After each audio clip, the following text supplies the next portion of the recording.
हरियाणा के बाद अब झारखंड और महाराष्ट्र में भी योगी फॉर्मूला के जरिए बीजेपी ने जीत का प्लान तैयार कर लिया और आज महाराष्ट्र के रण में बीजेपी के फायर ब्रांड नेता योगी आदित्यनाथ ने चुनावी हुंकार भर दी। मुस्लिम बहुल इलाके में अपनी पहली रैली की और एक ऐसा मुद्दा उन्होंने उठा दिया जिसके बाद से सियासी गलियारों में हलचल तेज हो चली है।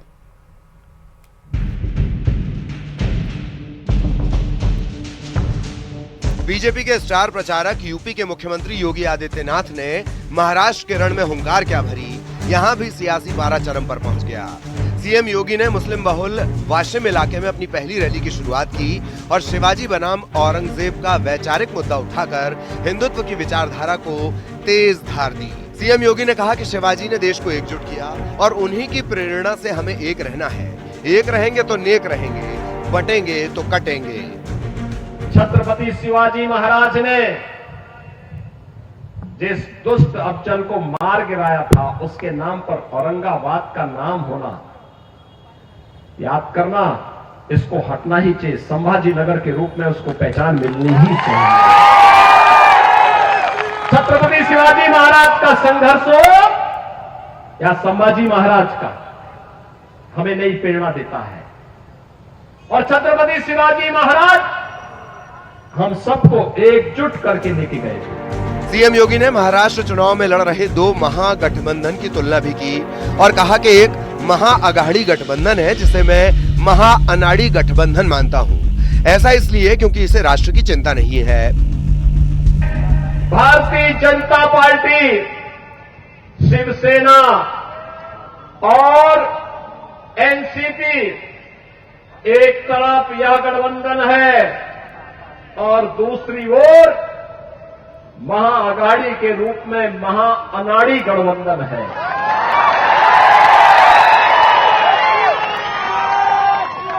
मैं इसे महाअनाड़ी इसलिए कहता हूं, अनाड़ी का मतलब जिसे देश और धर्म की चिंता न हो। योगी आदित्यनाथ ने महाराष्ट्र से विरोधियों पर प्रहार किया तो जवाब कांग्रेस की तरफ से भी आया और मोर्चा संभाला कांग्रेस के दिग्गजों ने। बटेंगे तो कटेंगे, किसको बोला? बांटने वाले ही तुम हो और काटने वाले भी तुम हो और दूसरों को बोल रहे बटेंगे तो कटेंगे। हुकूमत तुम्हारे पास, पैसा तुम्हारे पास, बुद्धि तुम्हारे पास, गरीबों को क्या दिया? तो ये लोग अपने लिए बोलते, ये बीजेपी का एजेंडा है, आरएसएस का एजेंडा है। इस एजेंडे को तुमको तोड़ना है। जब तक इसको आप नहीं तोड़ेंगे, तुमको ये लोग शोषण करते रहेंगे। आरएसएस के लोग, बीजेपी के लोग इस पर आक्रमण करते हैं तो सिर्फ इस किताब पर नहीं कर रहे हैं आक्रमण, वो हिंदुस्तान की आवाज पर आक्रमण कर रहे हैं। कॉन्स्टिट्यूशन से हमारे इंस्टीट्यूशंस बनते हैं, सरकार के अलग अलग संस्थाएं बनती हैं, इलेक्शन कमीशन बनता है। अगर कॉन्स्टिट्यूशन नहीं होता, ये नहीं होता, तो इलेक्शन कमीशन नहीं होता। राजाओं महाराजाओं के पास इलेक्शन कमीशन नहीं होता था। हरियाणा चुनाव में अप्रत्याशित जीत के बाद अब सीएम योगी आदित्यनाथ के कटेंगे तो बटेंगे वाले नारे की गूंज झारखंड से लेकर महाराष्ट्र तक सुनाई दे रही है। माना जा रहा है कि योगी के इसी नारे ने बीजेपी के लिए एंटी इनकम्बेंसी और कांग्रेस के नैरेटिव को ध्वस्त कर दिया है। यही वजह है कि इस नारे को लेकर सियासी शोर लगातार जोर पकड़ता जा रहा है। Bureau report, news 18। यूपी में भले ही उपचुनाव की तारीख बढ़ गई हो, लेकिन चुनावी अभियान अपनी तेजी से लगातार आगे बढ़ता ही नजर आ रहा है।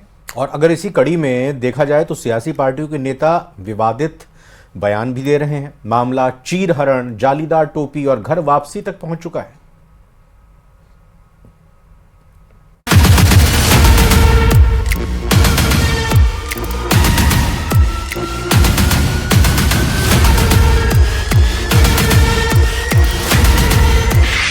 यूपी में उपचुनाव का शोर है, ऐसे में बयानबाजियों का दौर जारी है। नेता अपने अपने हिसाब से सियासत को साधने की कोशिश में जुटे हैं। इसी कड़ी में एसपी प्रदेश अध्यक्ष श्यामलाल पाल ने एक ऐसा बयान दिया है जिस पर सियासत शुरू हो गई है।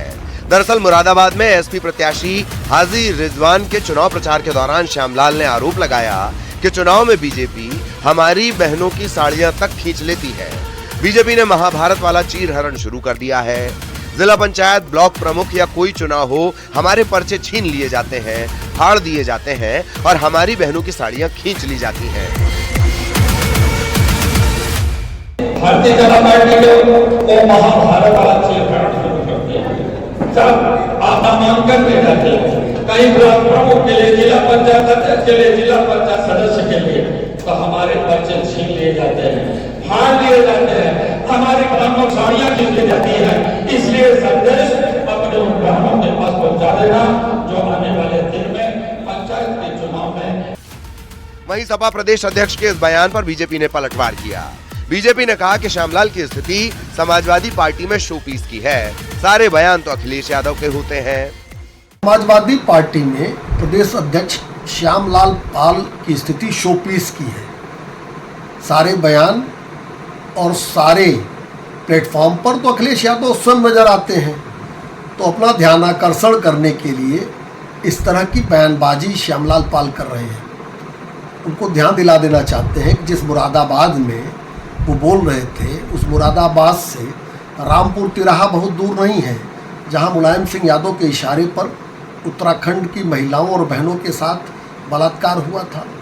और जिस पार्टी की राजनीति श्यामलाल जी आप कर रहे हैं, उस पार्टी के जो मेंटर हैं मुलायम सिंह यादव कहते थे, लड़के हैं, लड़कों से गलती हो जाती है। तो महिलाओं की इज्जत, महिलाओं का सम्मान समाजवादी पार्टी से सीखने की आवश्यकता नहीं है। उपचुनाव का दौर है तो नेताओं के पहनावे पर भी सियासत जारी है। अब मुरादाबाद की कुंदरकी से बीजेपी विधानसभा प्रत्याशी ठाकुर रामवीर सिंह के जालीदार टोपी पहनने पर भी सियासत शुरू हो गई है। मुरादाबाद में AIMIM के प्रदेशाध्यक्ष शौकत अली ने कुंदरकी सीट पर होने वाले उपचुनाव को लेकर बड़ा बयान दिया और कहा कि बीजेपी प्रत्याशी रामवीर सिंह को जालीदार टोपी इन दोनों खूब भा रही है। अगर धर्म परिवर्तन का इरादा है तो AIMIM के ऑफिस आकर घर वापसी करें। साइकिल पंचर है, कमल को भी कीचड़ में डाल दो। अभी मैं देख रहा हूँ कि ये रामवीर सिंह जिन्हें जाली वाली टोपी से परहेज, इनके मुखिया योगी आदित्यनाथ कहते हैं कि हमने दिन में 5 मरतबा जो चिल्ला चिल्ली होती थी, अजान होती थी, हमने बंद करा दिया और 5 साल में उसको मस्जिदों को भी बंद करा देंगे। जालीदार टोपी वालों से नफरत थी। अभी ये रामवीर सिंह को कौन सी मोहब्बत हो गई? ये हृदय परिवर्तन कर लिया क्या मानते हैं सर? ये कौन सी मस्जिद में जल्दी जाने वाले धर्म परिवर्तन करने के लिए? सर आप अपना MIM के दफ्तर में इनको भेजिए। अगर ये अपनी मर्जी से इस्लाम कबूल करना चाहते हैं तो आए, धर्म परिवर्तन करें, घर वापसी करें। वैसे तो उपचुनाव की तारीखों के बदलने से अभी थोड़ा समय और मिल गया है, लेकिन चुनाव प्रचार ने धार पकड़ ली है। सियासी पार्टियों की ये बयानबाजियां इसी कड़ी का हिस्सा मात्र है, लेकिन असल इम्तिहान अभी बाकी है। Bureau report, news 18।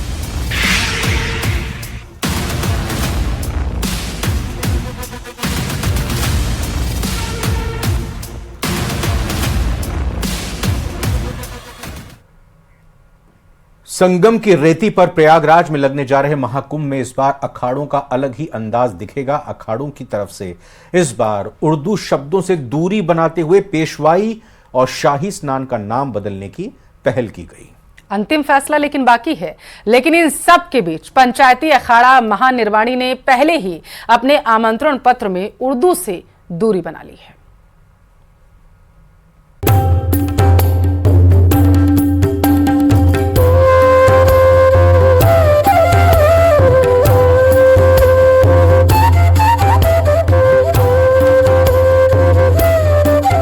महाकुंभ 2025 की तैयारियों के बीच शाही स्नान और पेशवाई का नाम बदले जाने की मांग तेजी से चल रही थी, जिसको देखते हुए अखाड़ों के साथ ही अखिल भारतीय अखाड़ा परिषद भी शाही स्नान और पेशवाई का नाम बदले जाने का समर्थन किया था।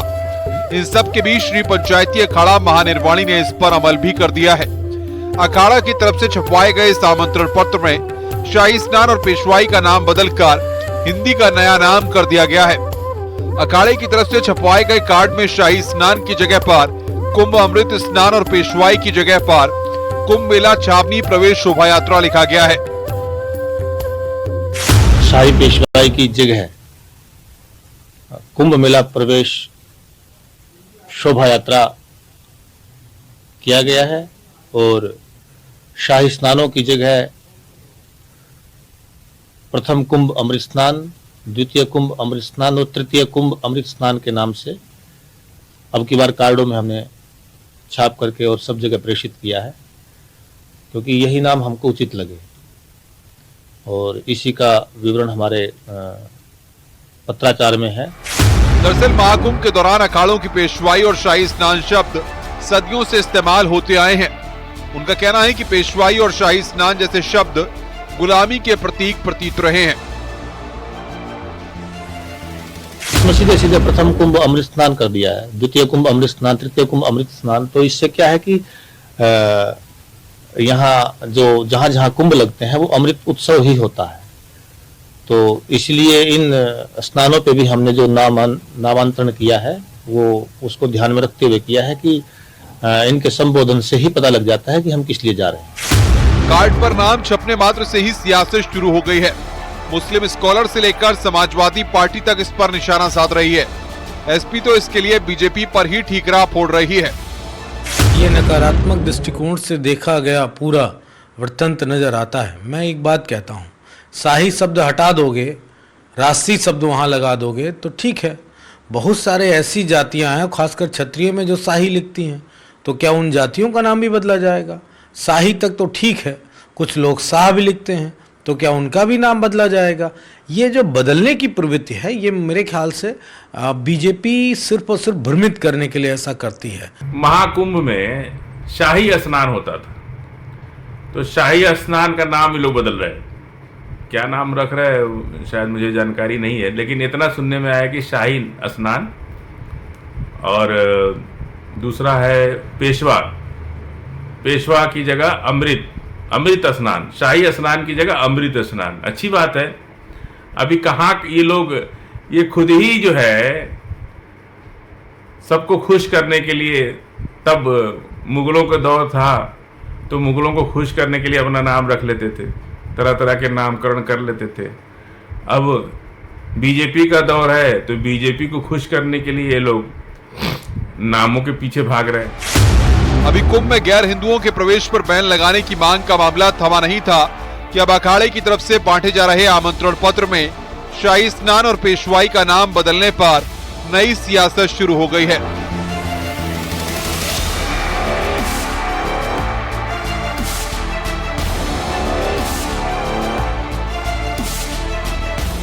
Bureau report, news 18।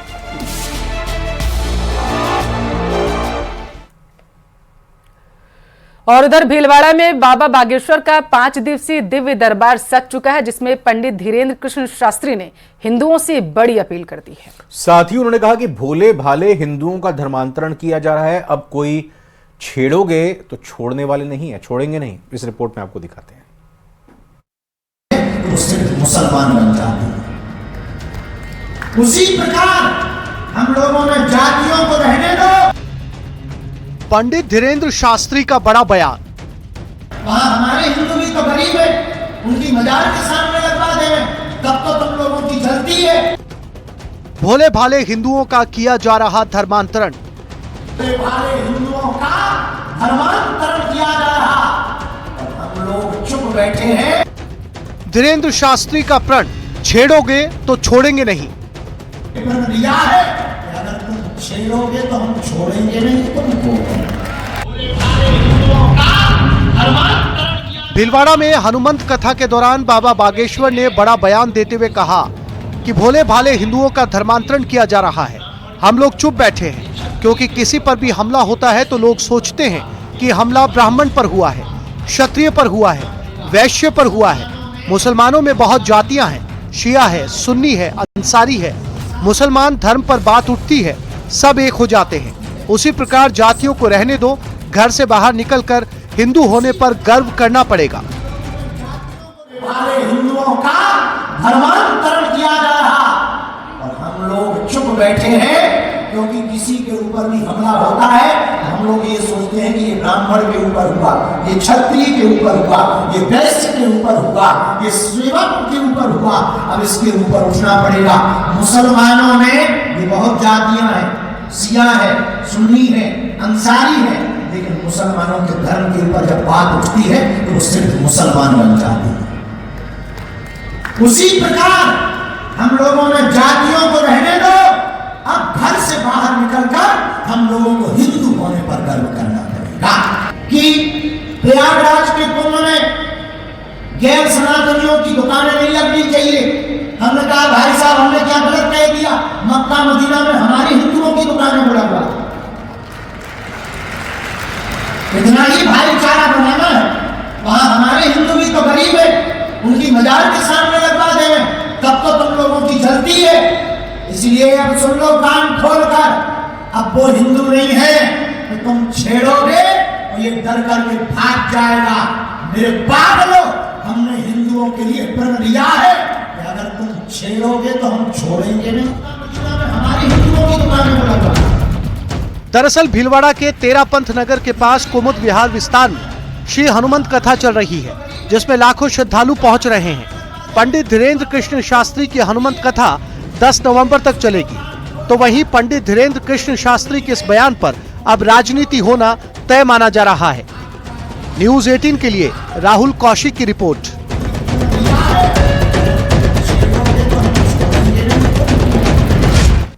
बीजेपी सांसद संबित पात्रा अमेरिका में संयुक्त राष्ट्र महासभा के कार्यक्रम में शामिल हुए और इस कार्यक्रम में शामिल होने के बाद संबित पात्रा ने एक्स पर जानकारी दी। अपने भाषण में संबित पात्रा ने कहा है कि OHCHR की बातचीत और मानवाधिकारों की बातचीत के प्रयासों का स्वागत करते हैं। मानवाधिकारों की परंपरा भारत की पुरानी परंपरा रही है। India expresses its deep appreciation for the presentation of the Human Rights Council's report. We welcome OHCHR's close interaction with the member states and the stakeholders undertaken during the past year, as highlighted in the report, and its efforts to bring the conversation of human rights to the center stage.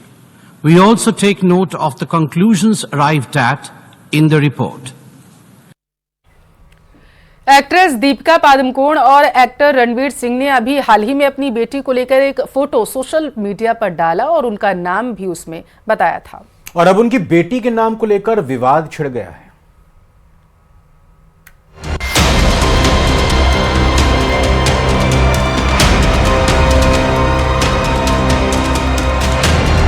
सितंबर के महीने में actress Deepika Padukone और रणवीर सिंह के घर एक बेटी का जन्म हुआ था। अभी हाल ही में उन्होंने अपनी बेटी के नाम का खुलासा करते हुए सोशल मीडिया पर एक फोटो शेयर की थी, लेकिन अब उनकी बेटी के नाम को लेकर विवाद खड़ा होता दिख रहा है। इस पोस्ट में बेटी का नाम दुआ पादुकोण सिंह बताया गया। इसे लेकर सोशल मीडिया में दोनों की ट्रोलिंग भी हो रही है। कुछ लोगों का कहना है कि दुआ मुस्लिम नाम है, जबकि दीपिका और रणवीर हिंदू धर्म से आते हैं। दरअसल दिवाली के मौके पर दीपिका पादुकोण और रणवीर सिंह ने फोटो के साथ एक कैप्शन में लिखा था दुआ पादुकोण सिंह। इसमें दुआ जिसका मतलब है प्रार्थना, क्योंकि वो हमारी प्रार्थनाओं का जवाब है। हमारे दिल प्यार से भरे हुए हैं। दीपिका और रणवीर की बेटी का नाम कुछ लोगों को पसंद नहीं आ रहा। अयोध्या के साधु संतों ने भी दुआ नाम को लेकर नाराजगी जताई है। हनुमानगढ़ी के महंत राजू दास ने दोनों के प्रोफेशन को लेकर विवादित बयान दे डाला। वहीं शशिकांत दास ने दीपिका को बेटी का हिंदू नाम रखने की सलाह दी। लगातार सनातन को, संस्कृति को इस प्रकार से घालमेल करके और वो सेकुलर होते जा रहे हैं और सेकुलरिज्म का पैमाना उनका थोड़ा गजब है। दम नहीं है किसी मुल्ले, मौलवी, मदरसा और मोहम्मद के बारे में टीका और टिप्पणी करे। सनातन पे जितना से जितना हो सकता है यह गोबर करने के लिए तैयार हो जाते हैं और इस प्रकार से करते हैं कि सनातनियों को बहुत आहत लगता है। निश्चित रूप से दीपिका पादुकोण सिंह को अपनी बेटी का नाम दुआ की जगह आशीर्वाद पादुकोण सिंह रखना चाहिए था। तो और श्रेष्ठकर होता, क्योंकि दोनों नाम के अभिप्राय एक ही हैं। दुआ क्योंकि किसी विशेष धर्म से ताल्लुक रखता है और सनातन धर्म में इस तरह का हमें नहीं करना चाहिए, क्योंकि वो सनातन धर्म को मानने वाली हैं। यदि आप सनातन को मानती हैं, सनातन में रहती हैं और आप क्षत्रिय हैं, तो आपको उसका सतत पालन करना चाहिए, सनातन धर्म का। फिल्मी दुनिया इतना अपमान कर रही है, चाहे करीना कपूर अपने बेटे का नाम तैमूर रख दे या फिर दीपिका पादुकोण अपने बच्ची का नाम दुआ रख दे। देखिए, इनके पास और कोई नाम नहीं है। बड़े शर्म की बात है, हम इसकी घोर निंदा करते हैं। आशीर्वाद रख ले, कोई विनती रख ले, बहुत नाम है। वैदेही रख ले, माँ जानकी रख सकते हैं, जानकी का नाम भी रख सकते हैं, सीता रख सकते हैं, बहुत नाम है। इससे पहले एक्टर सैफ अली खान और करीना कपूर के बेटे के नाम को लेकर भी खूब हंगामा हुआ था। लोगों ने तैमूर नाम रखने पर आपत्ति जताई थी, उनकी भी काफी ट्रोलिंग हुई थी।